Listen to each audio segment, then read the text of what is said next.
But we can move on to Raw side of things here, where we have the Judgment Day. I'm questioning if they're all good, especially Finn Balor coming out to start Raw.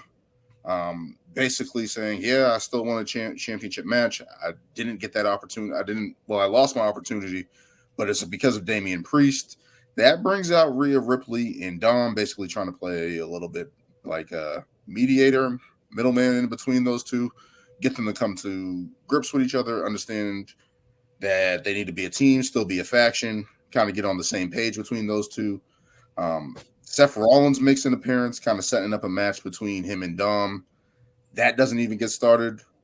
It ends up being an attack set up by Judgment Day on Seth Rollins, setting up a six-man tag, of course, with Sami Zayn and KO making the save. What do you guys think about that? And then, of course, the match at the end of the night where Judgment Day actually fixed their problems between Finn Balor and Damian Priest, allegedly, and actually got the win over Seth Rollins and Sami and KO. What do you guys think about that whole interaction and that coming together? Allegedly fixed. So yeah, definitely, allegedly. Looking at the way that this is eventually going, I honestly think that this is too soon to be going in this direction with the Judgment Day. I mean, they're talking. I mean, things are leading towards a breakup, or at least of Damian Priest separating himself from the group. I feel as though even though Judgment Day has been like one of the bright spots on Monday Night Raw. I mean, I mean, they've been saying in promos that they've been running Monday Night Raw, and they definitely have been the strongest faction. But I still feel as though they hadn't done enough as a group to get to this point. Like now, if they had a person with the title, exactly, they had done it similar to like the Undisputed Era and NXT, where like all those guys, tag team champions, North American champion, NXT, when they were draped in gold. At that point, I was just like, okay, this is the highest of the high for them. So now, eventually, when they start losing these titles, now we're going to start seeing some dissension. I don't think we've gotten that with Judgment Day yet. They didn't even win the tag titles. Evolution, they haven't even won the tag team titles. Evolution was the blueprint. Evolution is the blueprint for any faction group. That's my thing. Gold at one point, so and that's my thing. It's like you can't. That's why the whole Judgment Day runs. I'm like, you can't, like, okay, you got Rhea's champ, you got Damian's Money in the Bank. Like Brian just said, it's like, be dominant and get the titles. Like, that's how you make it time. Even if not everybody has a title, even if like whatever, you got the tag titles and a championship. Like, it just makes the group stronger and more legitimate. And to me, it's looking like the Finn's about to be out, and then just start something with what's his name, the other JD McDonough. And probably start another group to go against Judgment Day. Like, I see like something like that happening, and I don't know. I'm honestly kind of Judgment Day out, because it's like they're in these main event spots, and I'm just like, now for right now, yeah, I get it, because Damian and Rhea and whatever, but it's just like they weren't really my cup of tea. I like everybody in the group besides Dom. Yeah. But they just, I don't know why it's so hard to like not make a faction look dominant. Like, and I was saying this for a while, like, they kept losing. They kept losing so much. You can't keep saying, "Oh, we're running shit," and you're losing. And now that you're getting all these highlights where they got Money in the Bank, they got the Women's Championship, and now you're gonna break them up. I've been saying this for months. They need a win. Finn needs a win. Even though Dom has a couple victories here and there, they're not believable. Damian Priest is kind of the guy that wants to stand on his own, and I understand the story that they're building with him.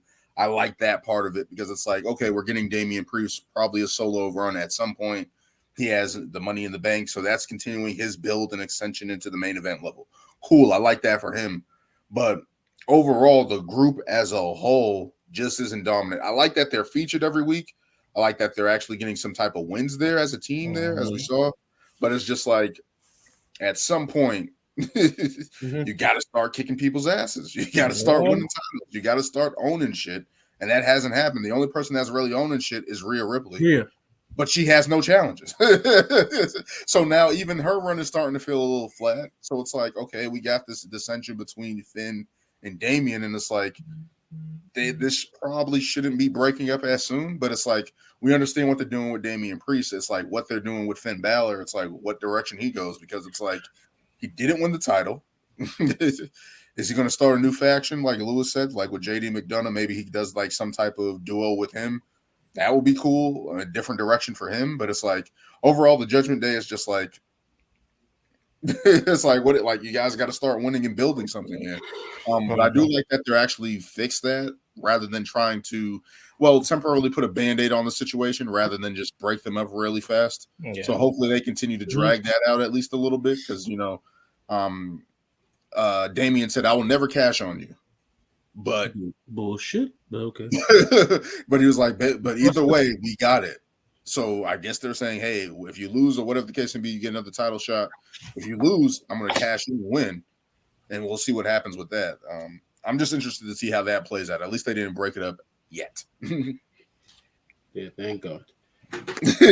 But, we just talked about in one of the previous segments about Rhea Ripley and her lack of challengers. I wonder if they're not giving her any challengers because she looks so damn strong as the de facto leader of this group. With Dominic, it's like I always say, the weaker Dominic looks, the stronger she looks. Mm-hmm. And now you see this segment this past Monday on Raw when she was pretty much like the voice of reason to both Priest and Balor, pretty much telling them like yo, cut the shit. We're a group. Yeah. And I almost wonder if they're not really giving her any female competitors, is because like as the leader, as the de facto leader of this group, she already looks strong enough. So and we ain't got no females to kind of match that right now. Yeah, no females have her burn on right now. So it's like just have her handle that. She keep her strong, but just know if you do that now, if you eventually do find someone to match up with her, which I think the only two people on that show are Becky and Raquel. Those are the only two. Those are the only two you can match up with them. With her being strong as she is. Hey, Shayna might be on the way soon too. Oh, Shayna. After Ronda, they had a good altercation as well. On Ronda actually getting the upper hand. In that. I never thought I'd see the day that Shayna would go up against somebody that makes her a de facto babyface. Yo, easy. Like yo, not this past week, but the previous week on Raw. Mm-hmm. I never have heard Shayna get cheered that much when she was trying to say, any point, I'm beating you. I'm tired of hearing you talk. Like, I'm just like, yo, everything you're saying is straight on. Aren't you supposed to be the heel? Again, they can't make her a heel. They can't. She has to be a baby. I said that from jump. As soon as they jumped into this feud, I'm like, yo, I hope you realize Ronda is not going to be a babyface in this. So I don't know. This. And I think Shayna could be a babyface. She can just be like a badass.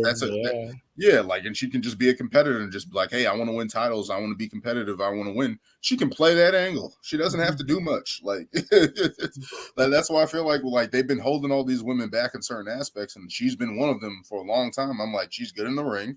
Let her go. Let her. This is the thing. There's so many women that are missing. I'm not saying they're all viable contenders, but it's like, why aren't we building any of them up? You got Xia Li, you got Candice LeRae, you got Nikki Cross. Give them some matches and give them some wins. Just like again, what's her face? And I don't know if she's on Raw. The military chick. Are you talking about Lacey Evans? Lacey Evans. It's like, I think she might be on SmackDown. I forget, but it's like, yeah, she's on SmackDown. Yeah, it's like still you got people. Yeah, utilize them. Yeah, no, we don't need to talk about Lacey Evans. Lacey Evans is having an identity crisis right now. When I went online and I actually saw that like Sergeant Slaughter and his daughter have both been critical of her. Really? They have, especially his daughter. They've been critical of her, wearing the Sergeant Slaughter hat, using the Cobra Clutch. When she came out with that hat with the Cobra on it, I'm like, is that a little too much on the nose? Like, come on now. I'm fine with it if they built off of it. Like, yo, she's gonna do the Cobra Clutch now. She's gonna fucking win some matches, be Weasley, build herself up. And then the problem I had that allegedly she didn't ask Sergeant Slaughter for the use of it. That's the whole beef of it. Like, she didn't ask for that, so it's like, how don't you ask a WWE legend who basically like a Hall of Fame, a legend in the Hall of Fame, foundation of everything in wrestling? Like, Sergeant Slaughter's that guy. Like, you didn't ask him, hey, can I use the hat? Like, we're both military bound. Exactly. You're a Marine. Like, you're a legit Marine, Lacey Evans. Like, this is legit. This whole character, like, you're a legit Marine. You were a part of the whole.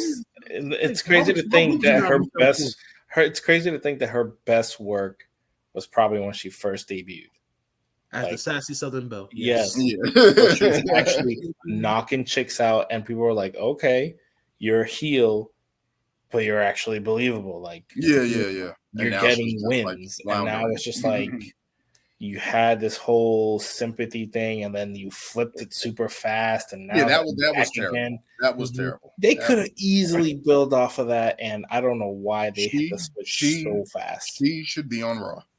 That's what it is. Yeah, she should be on Raw. She should not be on SmackDown. She should be on Raw. I don't understand, because first they did all those vignettes of her life, her childhood, her life, really tried to get people to feel sorry for her. And I don't know if it was because when she had her first match that really wasn't clicking with the audience. The audience still felt the way that they felt about her, and they decided to make her a heel. There's no reason you can't make a person a babyface off a vignette. You can't do that. Because they should have given her they should have given her a legitimate competitor. You can't build a baby face.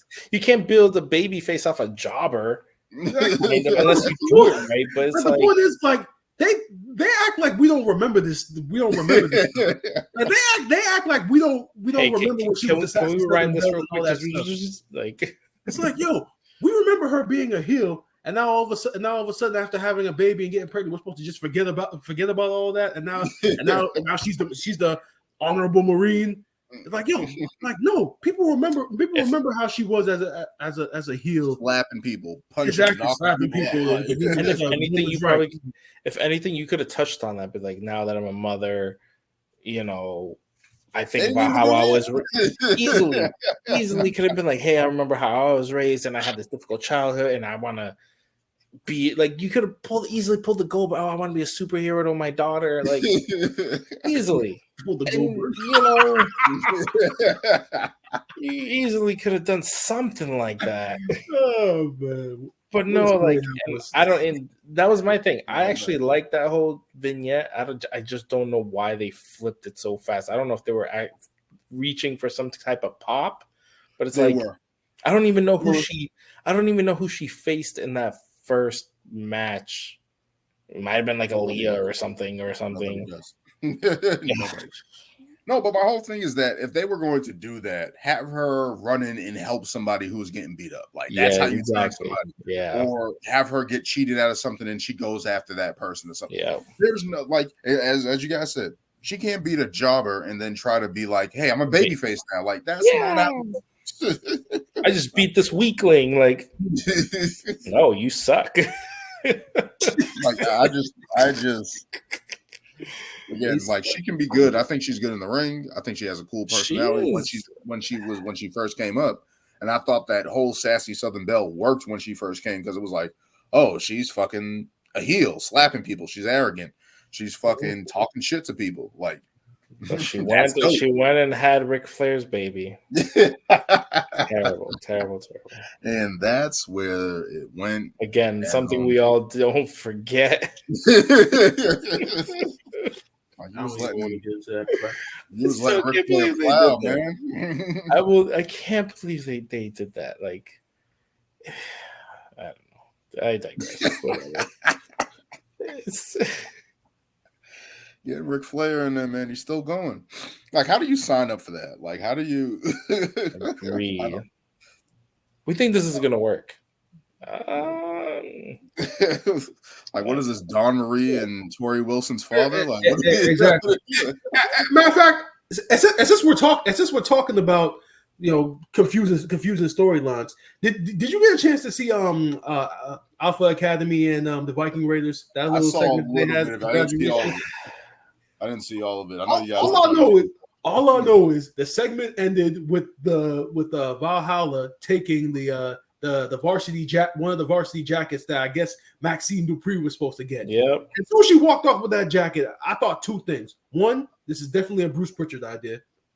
Because I remember him on Something to Wrestle With podcast talking about a feud between Bret Hart and the pirate Pierre Olay. I forget how you pronounce his name, and how the whole storyline was based upon him stealing Bret Hart's jacket. And he talked about how he got that idea from like an old storyline back in the day with Terry Funk.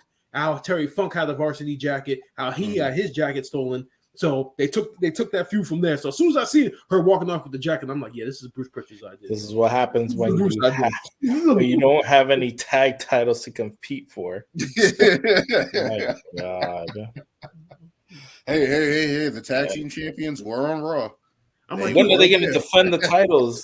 Jesus Christ! The thing about it is, when the Clique was complaining to Vince about how shitty all the storylines and everything was, and how they need to do more real storylines. That's the storyline that they brought up. Fucking Bret Hart and the Pirate.